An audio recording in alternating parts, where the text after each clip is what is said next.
Sir, ഈ ദേശീയപാത കേന്ദ്രത്തിൻ്റെതാണെന്ന് ഇപ്പോഴാണോ റിയാസിന് മനസ്സിലായത്? അല്ല, ഇതിനകത്ത് വളരെ പ്രധാനപ്പെട്ട ഒരു കാര്യമുണ്ട്.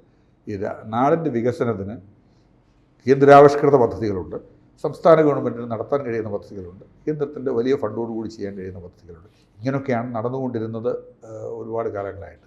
ഈ അവകാശവാദം, ക്രെഡിറ്റ് അടിക്കുക എന്ന് പറയുന്ന കാര്യം വ്യാപകമായി തുടങ്ങി ഓരോന്നിനും ഫ്ലെക്സ് വന്നിട്ട് കുറേ കാലമേ ആയിട്ടുള്ളതാണ് എനിക്ക് തോന്നുന്നത്. ഞാൻ ഒരു ഉദാഹരണം പറയാം. കേരളത്തിലെ നേരത്തെ ഉണ്ടായിരുന്ന സ്വാതന്ത്ര്യാനന്തര കേരളത്തിൽ, അല്ലെ കേരളം രൂപീകൃതമായതിനു ശേഷം ഉണ്ടായ ഏറ്റവും വലിയ വികസനം, ഏറ്റവും വലിയ സംരംഭം എന്ന് പറയുന്നത് ഏതാണ്? പറയുന്നത് എൻ്റെ അഭിപ്രായത്തിൽ കൊച്ചി കപ്പൽ നിർമ്മാണ കേന്ദ്രം ഏറ്റവും വലിയ കേന്ദ്ര പദ്ധതികളിൽ ഏറ്റവും പ്രധാനപ്പെട്ട ഒന്നാണ്. കൊച്ചി കപ്പൽ നിർമ്മാണ കേന്ദ്രം ഇതൊരു കേന്ദ്ര പദ്ധതിയാണ്. പിന്നെ അതിനുവേണ്ടി പരിശ്രമിച്ച ഈ എൻ ശ്രീകണ്ഠൻ നായർ എന്നൊരു MP ഉണ്ടായിരുന്നു നേരത്തെ. അദ്ദേഹമൊക്കെ അവർ ഈ ഇപ്പോഴത്തെ കൂട്ടി അവിടെ എന്തെങ്കിലും ചെയ്തിട്ട് പത്രക്കാരെ വിളിച്ചു കൂട്ടി വെറുതെ നടന്ന് പോയിട്ട് ഫോട്ടോ എടുത്ത് കൊടുക്കുന്ന രീതിയിൽ അങ്ങനെ ഇതിനെപ്പറ്റി ഒന്നും ഒരു അവകാശവാദം ഉന്നയിച്ചിട്ടില്ല. പുള്ളിയുടെ ഒരു തീവ്രമായ ശ്രമം അതിനകത്തുണ്ടായിരുന്നു. അത് നടന്നു. 72 ഇന്ദിരാഗാന്ധിയാണ് ഉദ്ഘാടനം ചെയ്തതെന്നാണ് എൻ്റെ ഓർമ്മ, ഈ കൊച്ചി കപ്പൽ നിർമ്മാണം. അപ്പം ഈ ഒരു പരിധിക്കപ്പുറത്തോട്ട് ക്രെഡിറ്റ് അടിക്കാൻ ആരും വന്നില്ല. അതിനുവേണ്ടി ശ്രമിച്ചവരാരും അതിൻ്റെ ഇത്ര ചീപ്പല്ലായിരുന്നു താൻ. കാരണം ഫ്ലെക്സ് വെക്കാൻ ഇതൊന്നും ചെയ്യുന്നവരുമായിരുന്നില്ല. പക്ഷേ നിർഭാഗ്യവശാൽ നമ്മൾ ഈ പുതിയ കാലഘട്ടത്തിൽ എന്ത് ചെയ്യുമ്പോഴും അല്ലെങ്കിൽ പ്രാദേശിക തലത്തിൽ മേപ്പോട്ട് വരികയാണ്. ഇങ്ങനെ വന്ന് മേപ്പോട്ട് പോവുകയാണ്. നമുക്കറിയാം ഈ നാഷണൽ ഹൈവേ എന്ന് പറയുന്നത് ഒരു കേന്ദ്ര പദ്ധതിയാണ്. ഇവിടെ വളരെ ലിമിറ്റഡ് റോള് മാത്രമേ സംസ്ഥാനത്തിനുള്ളൂ.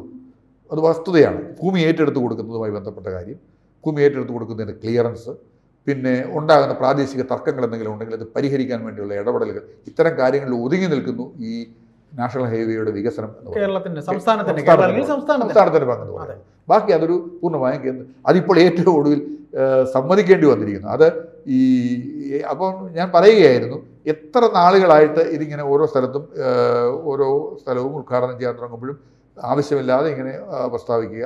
പ്രത്യേകിച്ച് ഇപ്പോൾ ഇദ്ദേഹം പൊതുമരാമത്ത് മന്ത്രി ആയതിനു ശേഷം അത് വളരെ കൂടുതലായിരുന്നു. നേരത്തെയും പൊതുമരാമത്ത് മന്ത്രിമാർ അങ്ങനെയൊക്കെ പറഞ്ഞിട്ടുണ്ടെങ്കിൽ ഇതിപ്പം ഇദ്ദേഹത്തിൻ്റെ ഒരു അപ്രമാദിത്വം മന്ത്രിസഭയിൽ ഇങ്ങനെ നിലനിൽക്കുന്നു എന്ന് വരുത്തി തീർക്കാനും അതിനകത്ത് പാർട്ടിക്കകത്ത് തന്നെ കൃത്യമായ എതിർപ്പുകൾ ഉണ്ടാകും. അദ്ദേഹത്തിനൊപ്പമുള്ള പാർട്ടിയിലെ പല യുവ നേതാക്കളും എതിർപ്പ് പ്രകടിപ്പിച്ചിട്ടുണ്ട്. അദ്ദേഹം നമുക്ക് അറിയാവുന്ന പോലെ ഒരർത്ഥത്തിൽ പറഞ്ഞാൽ അദ്ദേഹം ഇങ്ങനെ വളരെ കീറിയ സെക്കൻഡ് റാങ്കിൽ എത്തിയ മന്ത്രിയാണല്ലോ. അല്ല സാർ, അത് മാത്രമല്ല, അദ്ദേഹം മാത്രമല്ല, അദ്ദേഹത്തിന്റെ അമ്മാവനായ മുഖ്യമന്ത്രി കൂടെ ഈ പറയുന്ന രീതിയിൽ പിണറായി കൂടെ ക്രെഡിറ്റ് എടുക്കത്തക്ക രീതിയിൽ. സാറിന് അറിയാമല്ലോ, ഈ വിഴിഞ്ഞത്ത് ഇപ്പോൾ ഈ പദ്ധതി വന്നല്ലോ, തിരുവനന്തപുരത്ത് വിഴിഞ്ഞത്ത്. അതിന് തറക്കല്ലിട്ടത് ഉമ്മൻചാണ്ടിയാണ്, ശരിയാണ്. പക്ഷെ കേന്ദ്രത്തിന്റെ പദ്ധതിയാണ്. ഇവർ ഒരു തീണ്ടാപ്പാടകലെ നിർത്തിയിരുന്ന ഇവർ തന്നെ വളരെ മോശമായിട്ടാണ് പറഞ്ഞിരുന്നത്. കാരണം അത് പിന്നെ അതിനെതിരെ അത് കേരളത്തിന്റെ വികസന ചരിത്രത്തിൽ നമ്മൾ കണ്ടുകൊണ്ടിരുന്ന ഒരു കാര്യമല്ലേ, ഇതൊരു നാളുകളായിട്ട് കണ്ടുകൊണ്ടിരിക്കുന്ന ഒരു കാര്യമാണ്. എതിർപ്പ് അധികാരത്തിന് പുറത്തുള്ളപ്പോൾ അത് തടസ്സപ്പെടുത്താൻ കഴിയുന്ന എല്ലാ കാര്യങ്ങളും ചെയ്ത് ഗെയിൽ പൈപ്പിൻ്റെ കാര്യത്തിൽ നമുക്കറിയാം, പിന്നെ അന്താരാഷ്ട്ര നെടുമ്പാശ്ശേരി വിമാനത്താവളത്തിൻ്റെ കാര്യത്തിൽ നമുക്കറിയാം, ഇതിലൊക്കെ നമുക്കറിയാം എന്ന് പറഞ്ഞ പോലെ. പക്ഷേ ഇത് ഈ മറ്റുള്ളവരെ മോശക്കാരാക്കിക്കൊണ്ട് സ്മാർട്ട് റോഡ് പദ്ധതി എന്ന് പറയുന്നത് കേന്ദ്രത്തിന് മാത്രമായൊരു പദ്ധതിയാണ്. അതിനകത്ത് തദ്ദേശ സ്വയംഭരണ വകുപ്പിനും PWDക്ക് കൃത്യമായി ഇതിനകത്ത് നേരിട്ടൊരു പങ്കില്ല. എന്നിട്ടും അതിൻ്റെ ഫ്ലെക്സ് മുഴുവൻ മുഖ്യമന്ത്രിയുടെയും റിയാസിൻ്റെയും മാത്രം പേരിലാണ് ഈ ഫ്ലെക്സ് മുഴുവൻ അവിടെ വന്നുകൊണ്ടിരുന്നത്.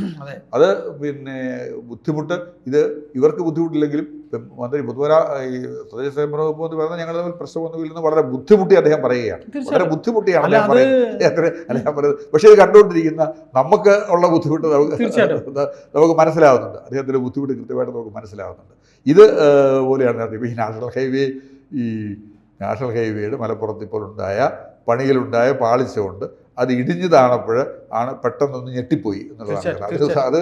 അതിന് മുമ്പ് തന്നെ അതുടൻ ആരംഭിക്കുമെന്നും അതിൻ്റെ ഉദ്ഘാടനം നടക്കാൻ പോകുന്നതും ഒക്കെ പറഞ്ഞുകൊണ്ട് അതിൻ്റെ ക്രെഡിറ്റ് മുഴുവനായിട്ട് എടുത്തുകൊണ്ട് നീങ്ങുമ്പോഴാണ് ഏറ്റവും ഒടുവിൽ ഇങ്ങനെ സംഭവിച്ചത്. ഇതിങ്ങനെ വന്നു കഴിഞ്ഞപ്പോൾ പിന്നെ എന്ത് ചെയ്യണമെന്ന് പരിഭ്രാന്തമായി. ഇപ്പോൾ മുഖ്യമന്ത്രി വരെ പറയുന്ന ഒരു സ്ഥിതിയിലെത്തി. നാഷണൽ ഹൈവേ എന്ന് പറയുന്നത് അത് കേന്ദ്രത്തിൻ്റെ നിലയിൽ നടക്കുന്ന പദ്ധതിയാണ്, നമുക്കതിനകത്തില്ല എന്ന് ഏറ്റവും ഒടുവിൽ അദ്ദേഹം പറഞ്ഞു. അദ്ദേഹത്തിന് പറയാതെ തൊട്ട് മുമ്പ് അങ്ങനല്ല പറഞ്ഞിരുന്നത്. ഇതിന് മുമ്പ് നടന്ന പത്രസമ്മേളനങ്ങളിലൊക്കെ അദ്ദേഹം ഈ നാഷണൽ ഹൈവേയുടെ വികസനത്തിൽ അല്ലെങ്കിൽ നാഷണൽ ഹൈവേ വികസനത്തിൽ സർക്കാരിൻ്റെ പങ്ക് വളരെ എടുത്തെടുത്ത് പറയുകയും സർക്കാരിൻ്റെ ഏറ്റവും വലിയ നേട്ടമായി റോഡുകളാണ് ഈ കഴിഞ്ഞ ഈ ഇടതുപക്ഷ സർക്കാരിൻ്റെ നമ്മൾ ഈ കാര്യം പറയുമ്പോഴേ ഇവർ കേരളയിൽ കൊണ്ടുവരാൻ വേണ്ടി ശ്രമിച്ചു. കേരളയിൽ കൊണ്ടുവരാൻ നോക്കി. ഇവർ വേറെ എന്തെല്ലാം പുതിയ പദ്ധതികൾ കൊണ്ടുവരാൻ നോക്കി. കേരളയിൽ കൊണ്ടുവരുമ്പോൾ ഇത്തരത്തിൽ സാങ്കേതികമായി നിരവധി പ്രശ്നങ്ങളുണ്ട് എന്ന് ഇ ശ്രീധരൻ ഉൾപ്പെടെയുള്ളവരോട് പറഞ്ഞിരുന്നു. ഈ റോഡ് പണിയുടെ കാര്യത്തിൽ ഇ ശ്രീധരൻ പറഞ്ഞ സ്റ്റേറ്റ്മെന്റ് സാർ കേട്ടല്ലോ. അപ്പോൾ ഇവർക്ക് ഇവരുടെ ഭരണകാലം ഞാൻ ഇടയ്ക്കൊന്ന് പറഞ്ഞു പോയതാണ്.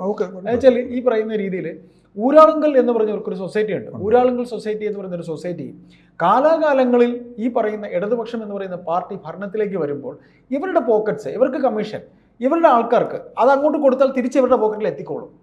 എന്നുവെച്ചാൽ അവർക്ക് ഇഷ്ടപ്പെട്ട ആൾക്കാർക്ക് പലതും വീതം വെച്ച് കൊടുക്കാറുണ്ട്. അത്തരത്തിൽ ഈ കൺസ്ട്രക്ഷൻ കമ്പനി കൊടുത്ത കൺസ്ട്രക്ഷൻ കമ്പനിയെ കുറിച്ചൊക്കെ ശരിക്കും അന്വേഷിക്കേണ്ടതല്ലേ? അതിലെ ഉദ്യോഗസ്ഥരെ പിരിച്ചുവിടുന്നു. അല്ല, തീർച്ചയായിട്ടും അത് അല്ല. ഇപ്പോൾ പറയുന്നത് അത് കേന്ദ്രത്തിന്റെ ചുമതലയുള്ള കാര്യമാണ്, നമുക്കതിനകത്ത് ഉത്തരവാദിത്വമൊന്നുമില്ല.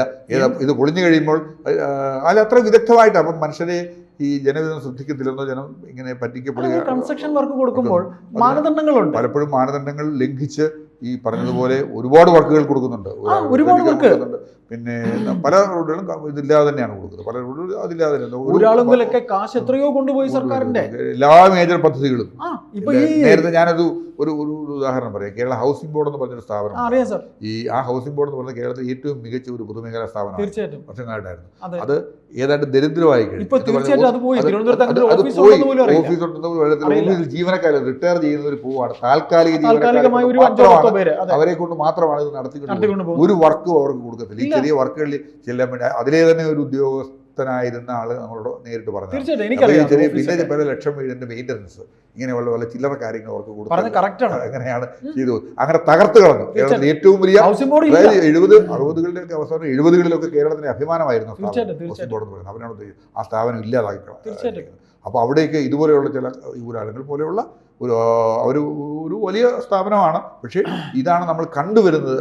ഇങ്ങനെയാണ്. അപ്പോൾ ഞാൻ പറഞ്ഞു വന്നത് ഇതിനകത്ത് ഈ ഏറ്റവും വലിയ നേട്ടമെന്ന് പറയുന്നത് റോഡാണ്. ഇടതുപക്ഷ സർക്കാർ ഉയർത്തിപ്പിടിക്കുന്നത് റോഡുകൾ അതാണ്.